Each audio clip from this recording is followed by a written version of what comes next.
Bonjour à tous, bienvenue sur cette deuxième table ronde de la journée, sur cette plénière territoriale du World Impact Summit 2024. Je me présente très rapidement, je m'appelle Elsa Landard, je suis à l'origine journaliste radio, également formatrice radio, podcast, etc. Et puis, de temps en temps, je modère des tables rondes, notamment ici au World Impact Summit depuis la première année, en 2019. Et vraiment, quand je compare la première année, Place des Quinconces, et cette nouvelle édition, voilà, tous les ans, je vois l'évolution. Tous les ans, je suis très impressionnée et toujours très heureuse d'être ici. Ce matin, on va parler de mobilité, on va parler de transport, repenser les mobilités pour décarboner les transports. C'est le nom de cette table ronde et je vais donc appeler les intervenants à venir me rejoindre sur scène. Arthur de Gerfagnon, Jean-Luc Moudinque et Christophe Hugues, vous pouvez venir.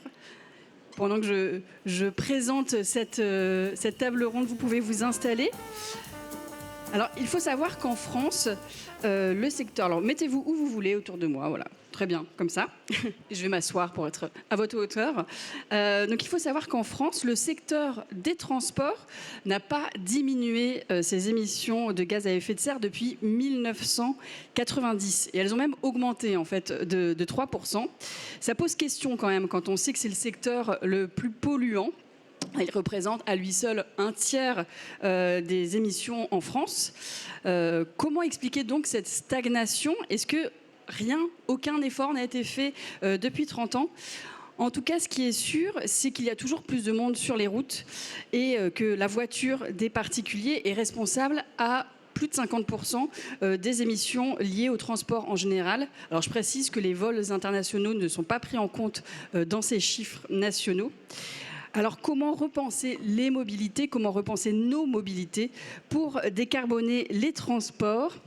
Jean-Luc Moudinque, bonjour, merci d'être ici. Pour ceux qui ne vous connaîtraient pas, vous êtes le maire de Toulouse et président de Toulouse Métropole. Arthur de Gerfagnon, bonjour, vous êtes cofondateur de Tandem, une entreprise à mission qui propose une offre de vélos électriques de fonction aux entreprises et à leurs salariés. Et Christophe Hugues, bonjour, vous êtes directeur général adjoint de Vinci Autoroute, en charge notamment de la maîtrise d'ouvrage. Alors, je voulais commencer par vous, Jean-Luc Moudinque, puisque à Toulouse, un grand chantier en ce moment est en cours, celui de la 3e ligne du métro, la ligne C, qui devrait voir le jour en 2028. Je me permets une petite parenthèse, puisque on en a entendu parler dans les médias. C'est pas le sujet du jour, mais le métro Toulouse, on en a entendu parler il y a quelques jours dans les médias, puisque un accident mortel est survenu sur le chantier. Voilà, une enquête est ouverte. C'est pas le sujet, mais il me semblait important de l'évoquer, puisqu'on va parler pendant quelques minutes de ce grand chantier. En tout cas, construire une ligne de métro, ça coûte cher. En l'occurrence, près de 3,4 milliards d'euros. C'est plus ce qui avait été annoncé au départ. C'est un gros chantier, ça prend du temps. Il y a des aléas, des surcoûts, des fois des polémiques, des fois malheureusement des drames, même si évidemment ce n'était pas prévu au départ.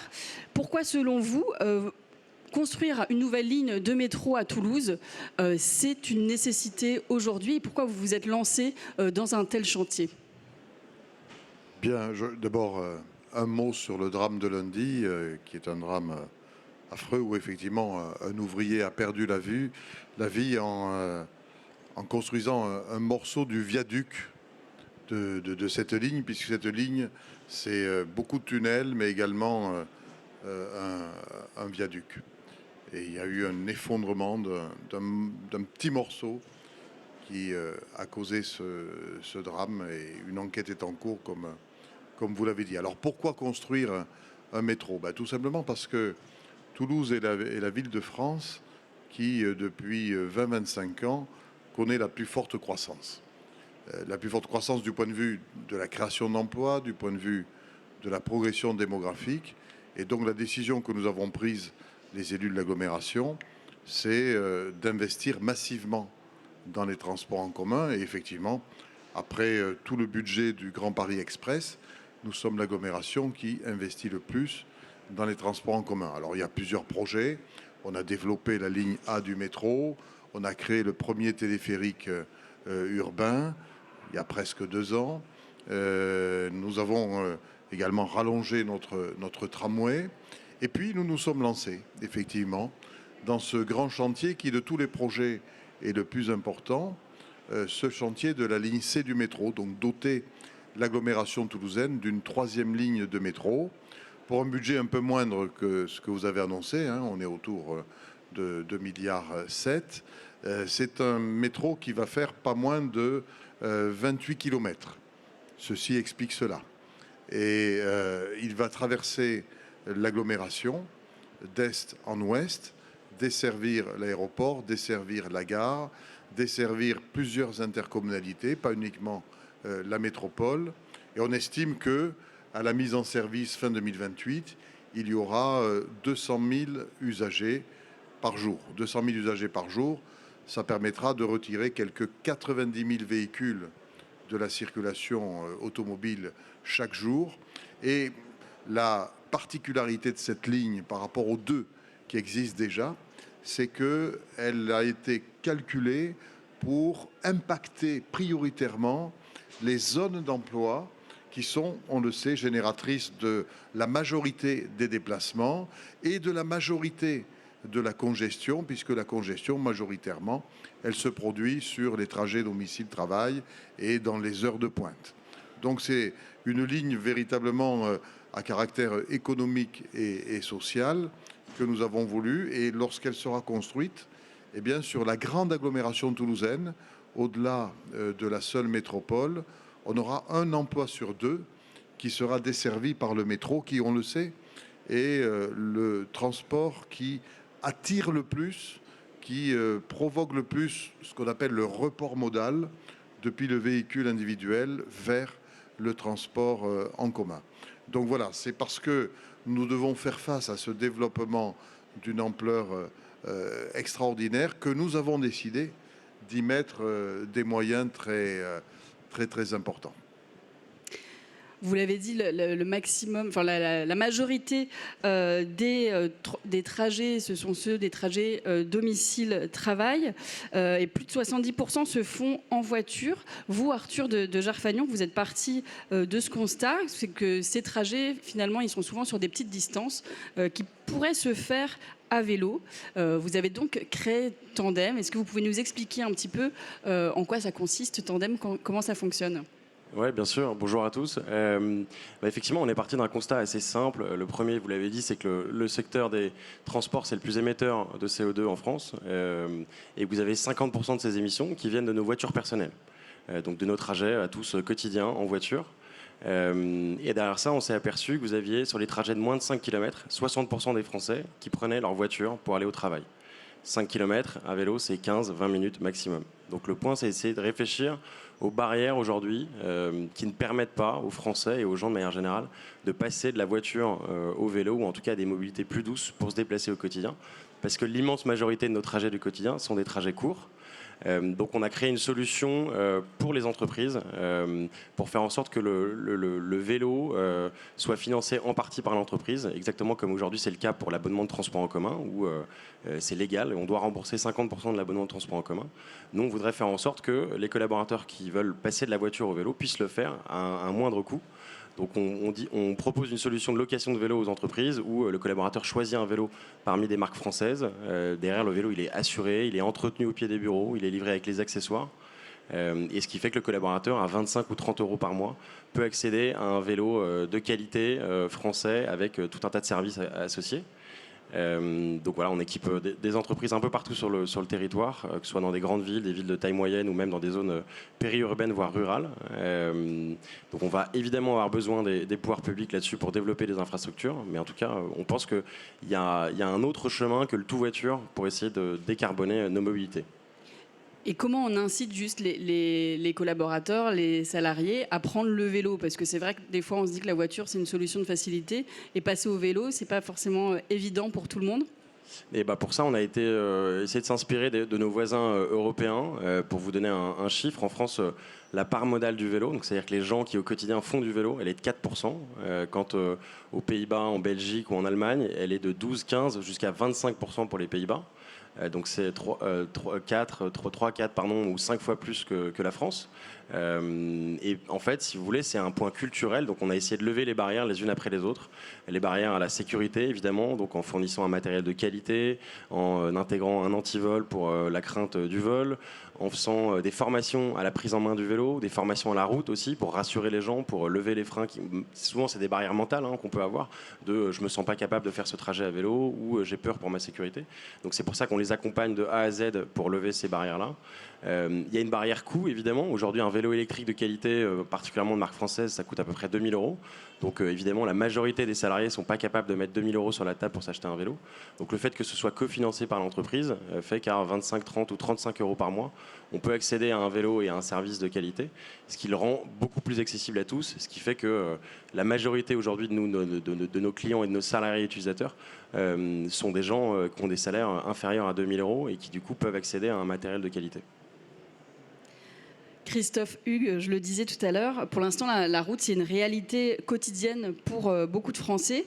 Les transports routiers de marchandises aussi augmentent aussi. Vous, ce que vous dites, c'est qu'il faut aussi prendre ces réalités en compte et s'occuper de décarboner la route directement. Oui, tout à fait. En fait, sur la décarbonation des transports, la route, c'est un peu l'éléphant dans la pièce. Aujourd'hui, on a 87% des marchandises et 88% des personnes qui passent par la route. 75% des actifs utilisent chaque jour leur voiture pour venir travailler. Donc la route est totalement prépondérante dans les transports aujourd'hui. Et quand on regarde tous les scénarios prospectifs, que ce soit ceux qui ont été faits par l'ADEME ou par la SNBC ou d'autres scénarios, en 2050, la route restera prépondérante.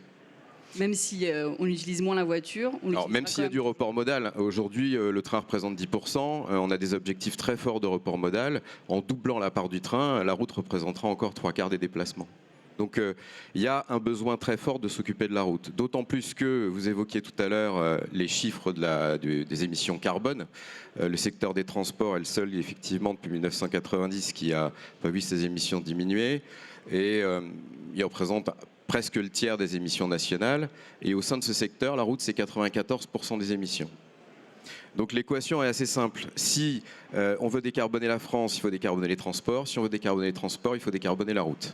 Et alors j'ai un petit corollaire, c'est qu'il faut commencer par l'autoroute. L'autoroute, c'est 1% du réseau du linéaire de route en France. Il y a 1 100 000 km de route et il y a 12 000 km d'autoroute. Mais c'est 25% des émissions, du fait de la concentration du trafic. Alors, Vinci Autoroute est concessionnaire pour le compte de l'État de la moitié du réseau autoroutier concédé en France, c'est 4 443 km d'autoroute. Et donc, nous travaillons depuis plusieurs années sur un plan de transformation qui doit permettre d'inscrire le mode routier, et plus spécifiquement le mode autoroutier, qui est extrêmement structurant pour le reste de la circulation routière, dans les objectifs nationaux et européens de transition et de décarbonation. Et donc on a construit un plan qui vise dans la décennie à venir à réduire les émissions carbone de 35 à 40% sur autoroute et à adapter aussi l'infrastructure. Ça passe par 5 axes: le développement des mobilités partagées, l'accueil des véhicules décarbonés, le développement des énergies renouvelables, l'adaptation des infrastructures pour la résilience par rapport au changement climatique et l'intégration des milieux naturels. Vous pourrez nous détailler ça dans quelques instants. Je voulais demander aussi à Jean-Luc Moudinque quelle est la place de la voiture aujourd'hui à Toulouse et quelle est votre politique par rapport à la voiture à Toulouse? Limitation de vitesse? Ah oui. Bien, s'il vous plaît.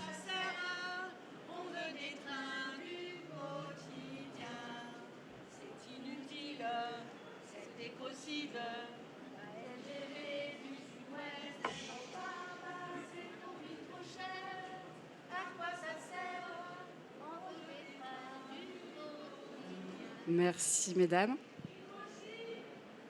C'est pas le...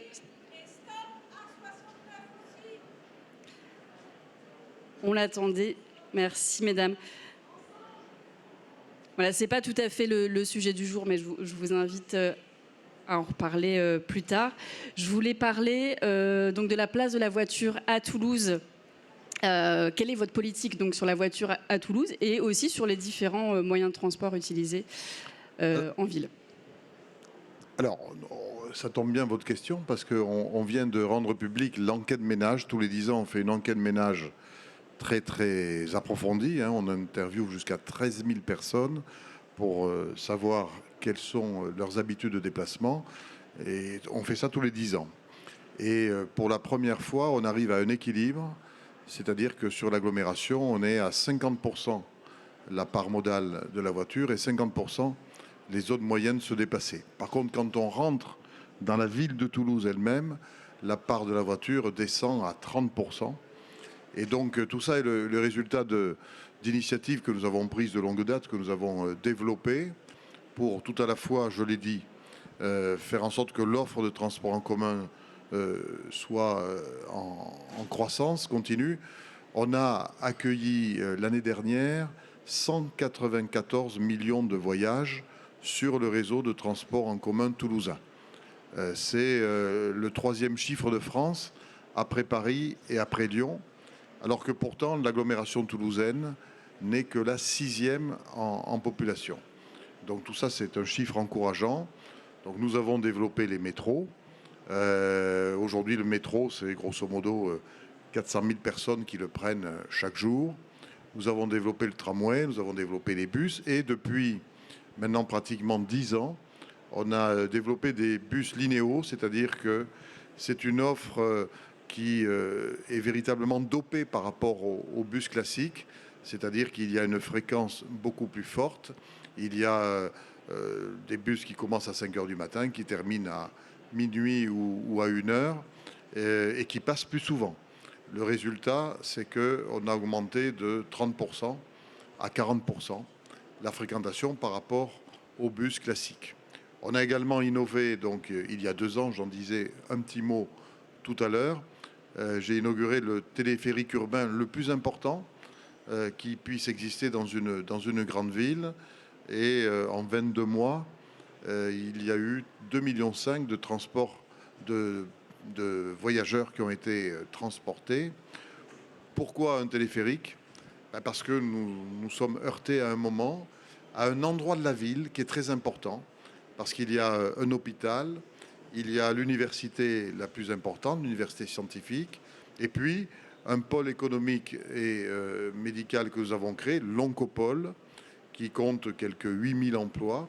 Et il fallait que ces 3 entités travaillent ensemble, alors qu'il y a une colline, un fleuve, un périphérique, une voie ferrée, bref, plein d'obstacles qui rendaient les solutions classiques de transport en commun peu efficaces. Et donc, on est passé d'un mode de se déplacer en 10 minutes, à 30 minutes, on est passé de 30 minutes à 10 minutes. Donc voilà ce type d'initiative, plus le développement de l'espace piéton, également un service vélo qui est en libre service et qui, en septembre prochain, va augmenter de 50% le nombre de stations. On aura également la moitié des vélos en libre service qui seront des vélos électriques. Tout cela sur fond de développement du budget vélo. On a doublé le budget vélo et d'ailleurs, on a une augmentation du nombre de cyclistes ces 3 dernières années de 71%. Donc voilà, donc c'est en jouant en réalité sur tous ces paramètres que nous avons créé une dynamique nouvelle en faveur de toutes les mobilités alternatives. Ce qui réduit aussi donc la place de la voiture dans le centre de Toulouse. Automatiquement, ça réduit la place de la voiture et automatiquement, nos chiffres sur la pollution s'améliorent de manière continuelle malgré l'augmentation de la démographie et des déplacements liés à l'emploi. Arthur de Gerfagnon, Jean-Luc Moulenc le disait, il y a 70%, c'est ça, de plus de cyclistes en quelques années. Est-ce que le fait de prendre son vélo pour aller travailler, le vélo taf comme on dit, est-ce que c'est un phénomène urbain ou est-ce que ça peut aussi se faire quand on n'habite pas en centre-ville, quand on habite en périphérie, quand on habite même à la campagne? Et comment développer aussi le vélo sur ces territoires qui, des fois, n'ont pas le choix de prendre la voiture? Ouais, effectivement, nous, on a été même nous-mêmes, en lançant l'initiative, agréablement surpris du niveau de réponse qu'on a pu avoir dans des villes de taille moyenne, dans des zones périurbaines, voire même dans des zones rurales. Pourquoi? Parce qu'en fait, le constat, c'est que vous avez 18 millions de Français aujourd'hui qui n'ont pas accès à un réseau de transport en commun développé et qui, du coup, n'ont pas d'autre choix que de prendre leur voiture. Et l'autre statistique à avoir en tête, c'est que vous avez 50% des trajets domicile-travail qui font moins de 8 km. Donc une fois qu'on a dit ça, on se dit que c'est effectivement, encore une fois, des distances qui sont faisables à vélo, mais bien évidemment qu'il y a un sujet d'infrastructure. Donc c'est là où on doit avoir un travail conjoint et commun avec les pouvoirs publics là-dessus. Mais je vous donne quelques exemples. Nous, aujourd'hui, on équipe certaines entreprises qui ont des sites industriels, des usines, dans des zones de moins de 5000 habitants et qui nous ont accueillis à bras ouverts parce qu'en fait, ils avaient beaucoup de leurs collaborateurs en usine, même en 3x8, qui habitaient à moins de 10 km de leur lieu de travail, mais qui n'avaient pas d'autre choix pour venir le matin que de venir en voiture. Donc, ils ont remplacé leur voiture 1, 2, 3, 5 jours par semaine par un vélo. Et c'est faisable, évidemment, parce que dans ces zones-là, il y a des infrastructures sécurisées qui se sont développées. Ce n'est pas le cas partout en France, très clairement. Donc, c'est là où on a un gros besoin d'accélération sur le développement d'infrastructures cyclables. Encore une fois, nos voisins européens l'ont fait aux Pays-Bas, relier un village à un autre à vélo, c'est possible, sur des voies séparées de la route, sur des pistes cyclables dédiées. Donc si d'autres pays européens similaires et semblables aux nôtres l'ont fait, je pense que c'est totalement faisable en France. Il y a juste effectivement un besoin fort et d'accélérateur sur le budget vélo. Donc il y a un plan vélo de 2 milliards d'euros de l'État qui a été mis en place, évidemment aussi relayé par les collectivités locales. Mais je pense qu'on a un gros besoin d'accélérer là-dessus pour donner de la sécurité, en tout cas mentale aux gens, pour que les gens se disent « Ok, c'est faisable, je peux le faire », de par le fait que j'ai une infrastructure cyclable développée. Christophe Hugues, alors je ne sais pas si on va remplacer les autoroutes par des pistes cyclables, mais en tout cas, vous avez évoqué tout à l'heure les différents axes que vous développiez à Vinci pour décarboner la route. Est-ce que vous pouvez revenir dessus, peut-être sur le covoiturage dont vous parliez et les véhicules décarbonés aussi ? Oui, de façon plus générale, je peux revenir sur les axes qui sont associés à ce qu'on appelle l'atténuation, c'est-à-dire qui doivent permettre d'atténuer le changement climatique et donc la décarbonation. On a c'est les deux premiers axes de ce que j'évoquais tout à l'heure. Le premier, c'est les mobilités partagées. Ça consiste à mettre plus de personnes dans moins de véhicules, tout simplement. Donc, c'est des nouveaux usages de la route. Et le second, c'est d'accueillir les véhicules avec des motorisations décarbonées. Donc, plus de personnes dans moins de véhicules et des véhicules qui émettent moins. C'est ça, en fait, l'équation pour arriver à mieux utiliser le réseau routier, le réseau autoroutier dans les années à venir. Alors, les mobilités partagées, ça consiste en fait à développer déjà les interfaces entre le mode routier et les autres modes, que ce soit les modes actifs ou les modes ferrés, de façon à permettre une optimisation des usages et des trajets des usagers. Et ça consiste aussi à utiliser différemment le réseau autoroutier existant, notamment en grande périphérie des agglomérations. On évoquait tout à l'heure tous ceux qui sont loin des transports en commun. Je crois que vous parliez de 18 millions de personnes qui n'ont pas accès à des transports en commun. Effectivement, quand on est en grande couronne des agglomérations, on a 87% des personnes qui sont dépendantes de leur voiture pour leur trajet du quotidien. Alors, nous, on publie régulièrement un baromètre de l'autosolisme qui consiste à mesurer autour des agglomérations le nombre de personnes qui est dans les voitures. On fait ça aux heures de pointe. Donc l'autosolisme, c'est le fait de conduire. Voilà, c'est d'avoir une personne dans une voiture, ce qui est un gâchis d'espace en fait et un gâchis de capacité. Et le matin, on a en moyenne 84% des voitures qui sont avec un seul utilisateur. Donc on voit le formidable potentiel d'optimisation qu'on a. Donc l'idée générale, c'est en travaillant avec les collectivités, parce que c'est des projets qui se font vraiment en local, d'utiliser les autoroutes pénétrantes vers les agglomérations comme des concentrateurs de flux. D'avoir en fait tous les habitants, tous les actifs qui se regroupent le long du cordon autoroutier.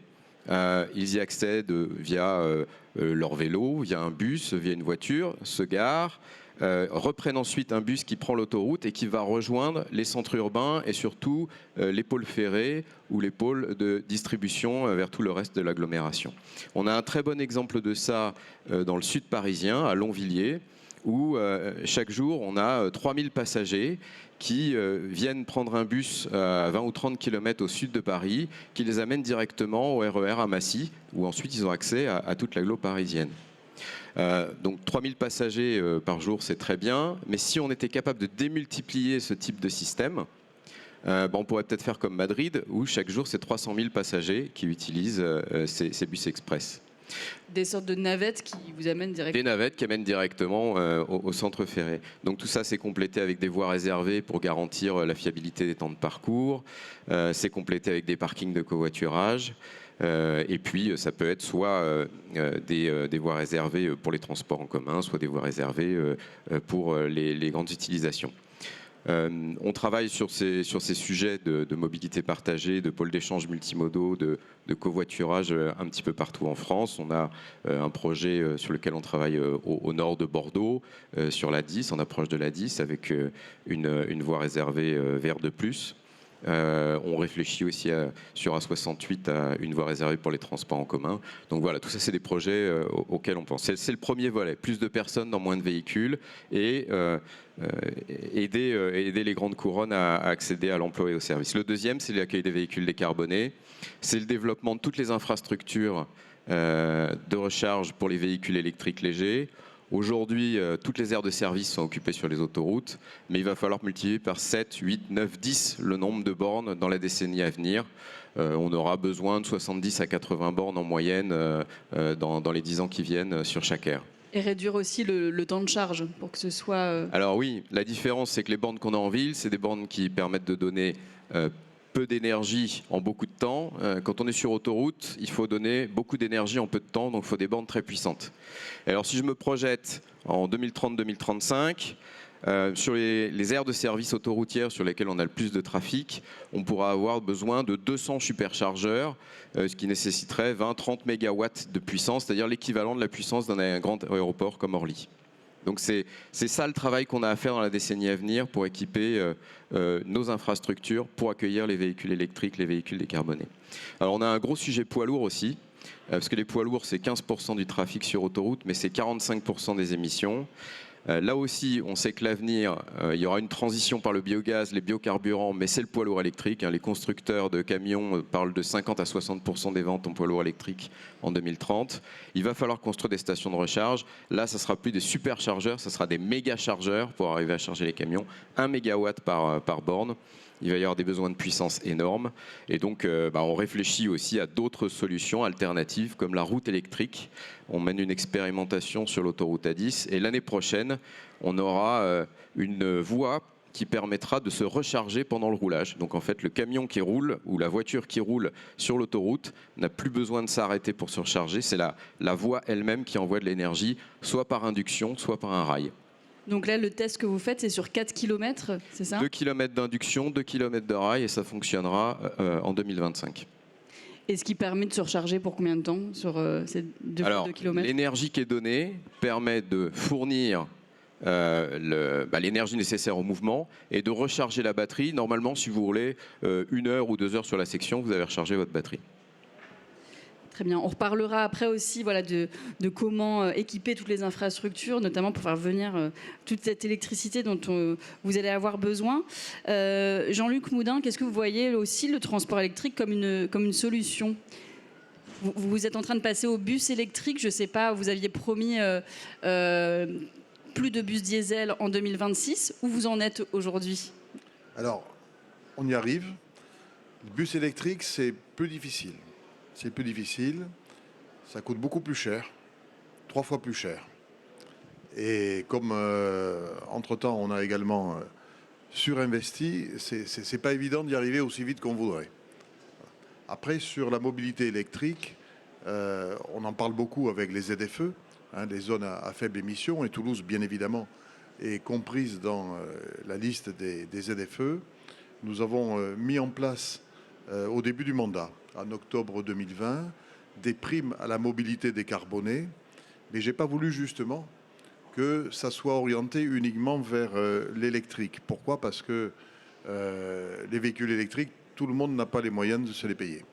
Et à partir de là, il faut faire attention de ne pas organiser la contradiction entre la logique écologique ou de santé publique et la logique sociale.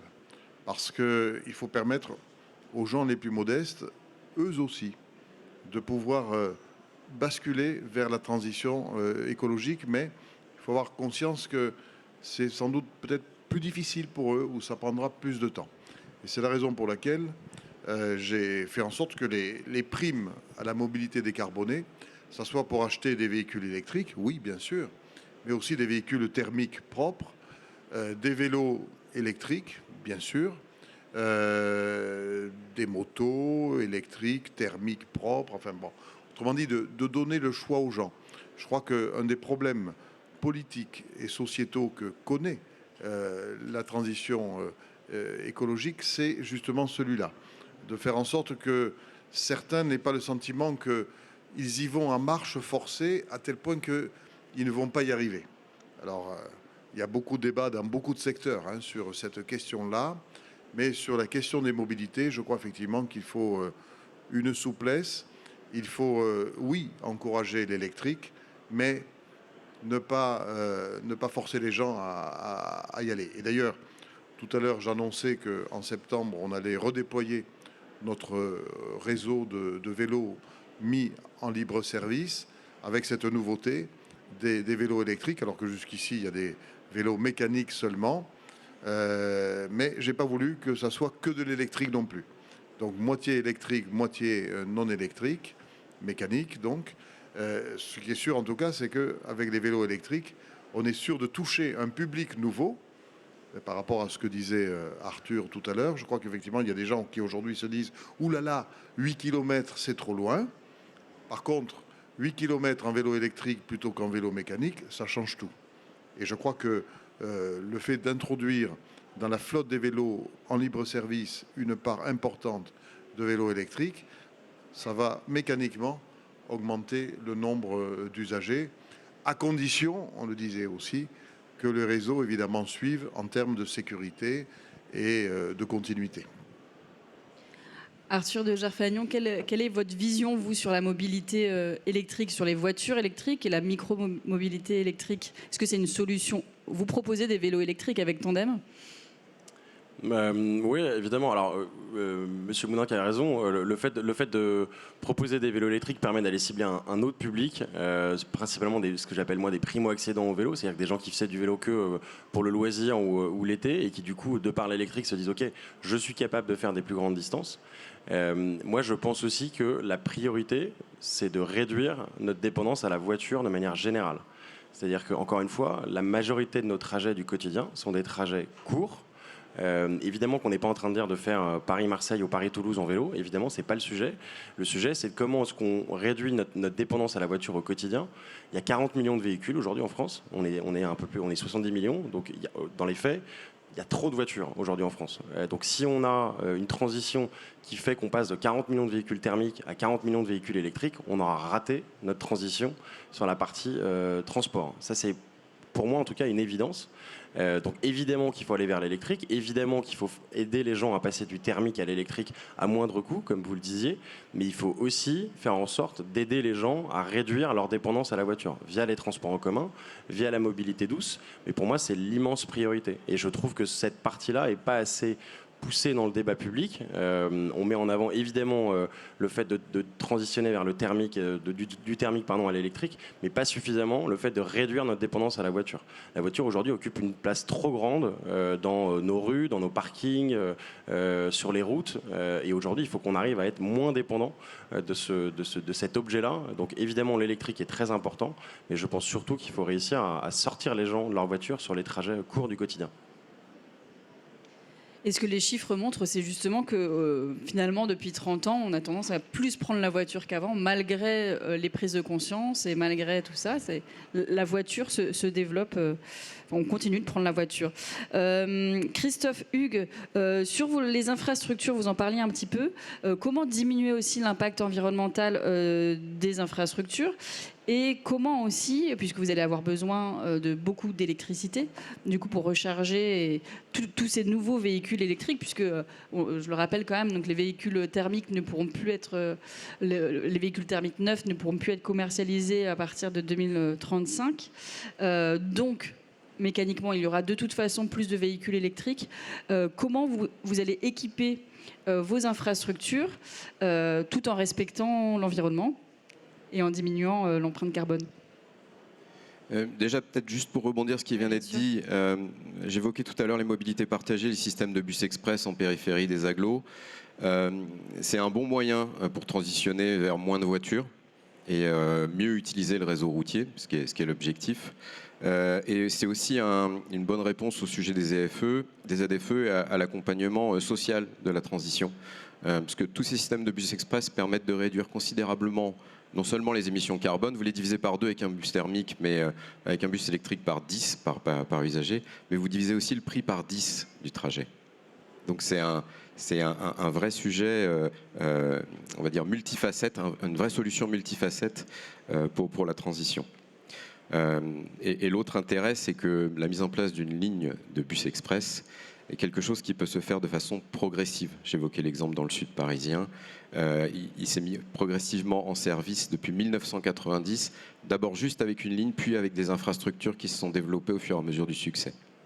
Donc on peut créer la demande. Et ça, c'est intéressant. Sur le sujet de l'adaptation des infrastructures, en fait, il y a un énorme sujet de comment gérer l'inévitable. C'est-à-dire que le changement climatique, il est déjà là, et quelles que soient les mesures qui sont prises à l'échelle nationale ou mondiale, on subira les effets de ce changement climatique. Et nous, c'est quelque chose qu'on constate déjà au jour le jour par les événements météorologiques qu'on subit sur notre réseau. On a subi des événements qui sortent complètement du champ des événements théoriques auxquels nos infrastructures sont censées résister. En 2016, on a eu au nord d'Orléans, sur A10, une inondation qui, pendant 2 semaines, a laissé 1,50 m d'eau sur l'autoroute. On a fait de la barque sur l'autoroute. Quand l'eau est partie, il y avait des poissons. C'est un événement qui est censé revenir tous les 150-200 ans. En 2018, on a eu une crue de la Seine où on a failli avoir une inondation du tunnel A86. En 2019, on a eu une canicule où on a eu des soulèvements de chaussées, des dilatations d'ouvrages. En 2021, on a eu une crue flash sur l'autoroute A9 qui a emporté des véhicules. La récurrence de cet événement théorique est de plus de 1000 ans. Donc c'est pas qu'on n'a pas de chance, c'est que les événements qui servent à concevoir les infrastructures, les événements théoriques, ne sont plus du tout en corrélation avec la réalité de ce qu'on observe. La météo est devenue beaucoup plus dure, beaucoup plus intense. Donc il y a un réel besoin de s'adapter à ces nouvelles conditions pour pouvoir conserver l'outil qu'est le réseau routier et le réseau autoroutier. Ça passe par 3 choses. La première, c'est notre exploitation. On a maintenant une connaissance des potentiels points faibles, une surveillance météo qui est beaucoup plus précise. On peut suivre localement comment la météo va évoluer, quel millimètre d'eau on va avoir à un endroit, est-ce que ça va être différent à 2 km, et donc adapter vraiment en temps réel notre exploitation.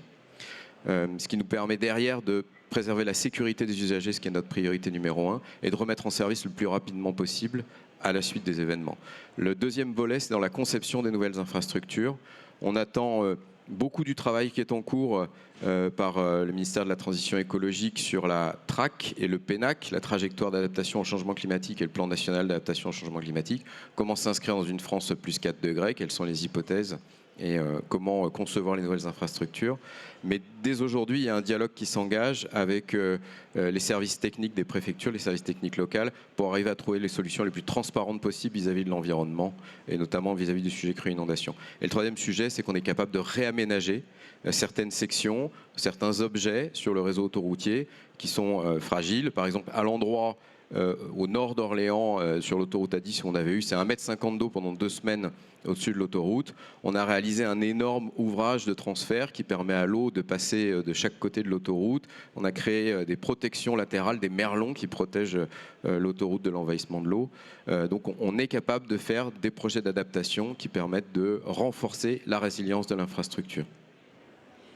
Et rapidement, sur la recharge des véhicules électriques, comment vous allez faire venir donc cette électricité? Avec le photovoltaïque notamment? Alors, en fait, tout le Les sujet, énergies renouvelables? tout le sujet de la transformation des mobilités, de la décarbonation des transports, c'est de basculer d'un système au XXe siècle où on construisait des infrastructures et on mettait des véhicules dessus, à un système totalement intégré de mobilité qui mélange plusieurs types de transports et qui intègre de la gestion dynamique et de l'énergie. Et donc, le long des autoroutes, on a un vaste foncier. On a environ 30 000 hectares de verre, c'est-à-dire d'espace non revêtus. Les 2 tiers en fait, du domaine autoroutier ne sont pas revêtus. Il n'y a qu'un tiers de bitume. Et sur ces 2 tiers d'espace, on a la possibilité de faire des travaux de renaturation, de travailler sur l'intégration environnementale, la protection des ressources, mais aussi de développer les énergies renouvelables et donc de contribuer à l'équation nationale sur la production d'énergie, puisqu'on sait que l'avenue des véhicules électriques légers et lourds, dans la décennie à venir, ça sera plusieurs gigawatts de puissance qui seront nécessaires pour recharger les batteries, notamment sur les trajets interurbains. Merci beaucoup à tous les trois. Je ne l'ai pas dit, voilà, une question, parfait. Je ne l'ai pas dit en début de table ronde, mais on a gardé du temps pour les questions. J'ai déjà vu une main qui se lève là-bas, donc on va vous apporter un micro. Il arrive.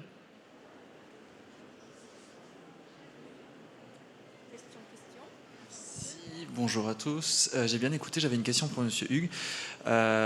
Toutes les propositions que vous faites et les démarches que vous avez, comment ça s'inscrit dans votre diminution des émissions sur vos 3 scopes, concrètement? Merci. Alors, si je prends le cas de Vinci Autoroute, notre scope 1-2, c'est 30 000 tonnes. Notre scope 3 amont, c'est-à-dire les émissions de nos partenaires, c'est de l'ordre de 200 à 250 000 tonnes. Les émissions de nos usagers, c'est-à-dire le scope 3 aval, c'est 16 millions de tonnes. Donc, je parlais d'éléphant dans la pièce tout à l'heure, il faut s'occuper du scope 3 aval. Mais on s'occupe aussi du scope 1-2. On s'est fixé comme objectif de diviser par 2 nos émissions d'ici 2030 et aujourd'hui on est à moins 25%. C'est notamment en changeant complètement notre flotte de véhicules, en basculant 100% électrique, et en changeant les éclairages le long de nos autoroutes, sur nos aires, dans les tunnels, en travaillant sur l'optimisation de nos bâtiments. Donc là, il y a tout un travail qui est en cours, à la fois de sobriété et aussi d'efficience énergétique. Sur le scope 3 amont, on change complètement nos prescriptions vis-à-vis de nos partenaires, que ce soit sur les aires de service, sur les achats. Et le gros volet de nos émissions sur le scope 3 amont, c'est les travaux. On a 200 000 tonnes de carbone qui est émis chaque année du fait de nos travaux. Là aussi, je pense que c'est unique en France. On s'est fixé l'objectif de diviser par 2 nos émissions d'ici 2030 et on est à moins 20% cette année par rapport à 2018. Donc on progresse.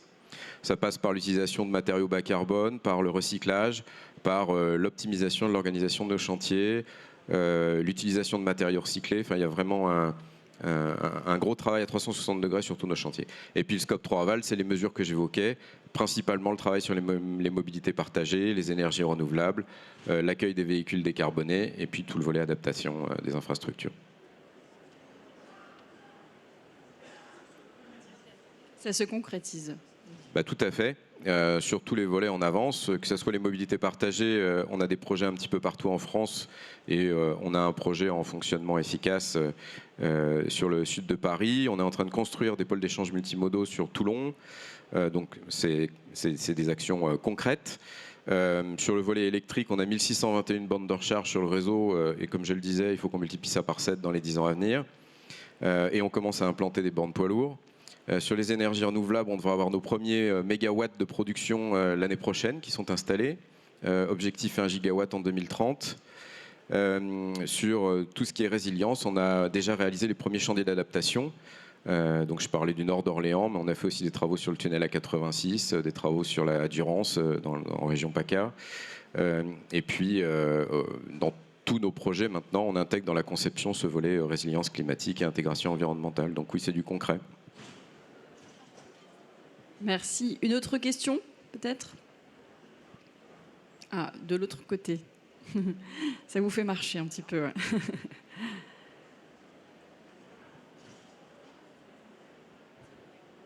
Bonjour, moi j'avais une question pour le président de Toulouse Métropole.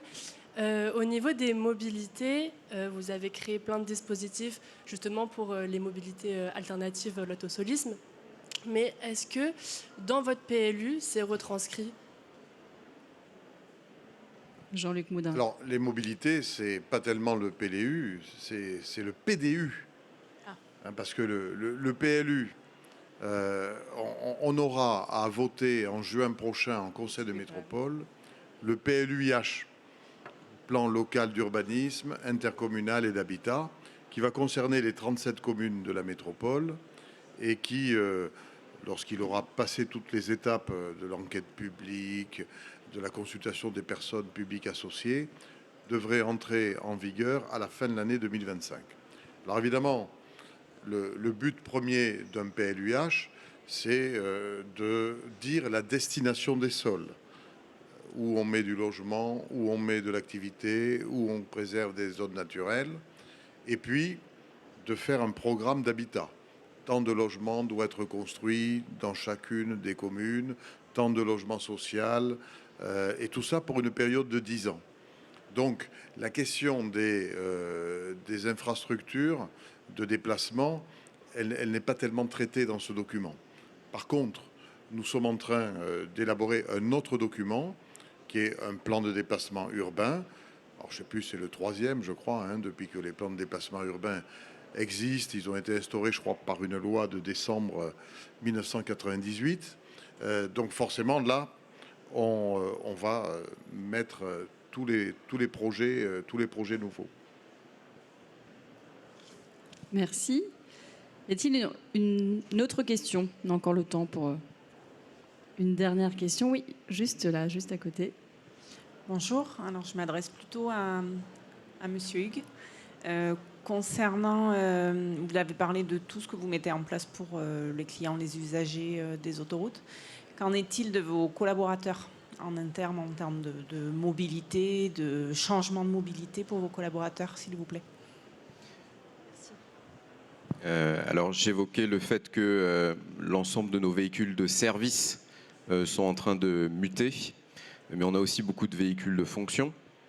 Et donc, on est en train aussi de faire muter la flotte de véhicules de fonction vers l'électrique. Ça se fait de façon progressive mais résolue, et je pense que dans les années à venir, la grille sera 100% électrique. Donc l'ensemble des véhicules de fonction seront décarbonés.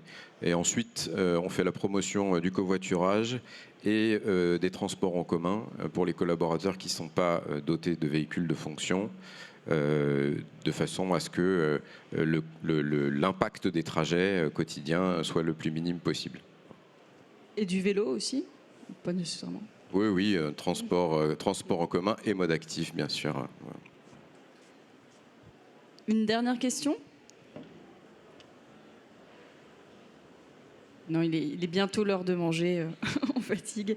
Merci beaucoup à tous les trois. Merci beaucoup Jean-Luc Moudinck, Arthur de Gerfagnon et Christophe Hugues. On se retrouve à 14h ici même. Je serai là encore pour une autre table ronde, la flexibilité du système électrique au service de la transition énergétique, avec Yannick Jacquemart et Olivier Cassoudébat. Bon appétit et à tout à l'heure.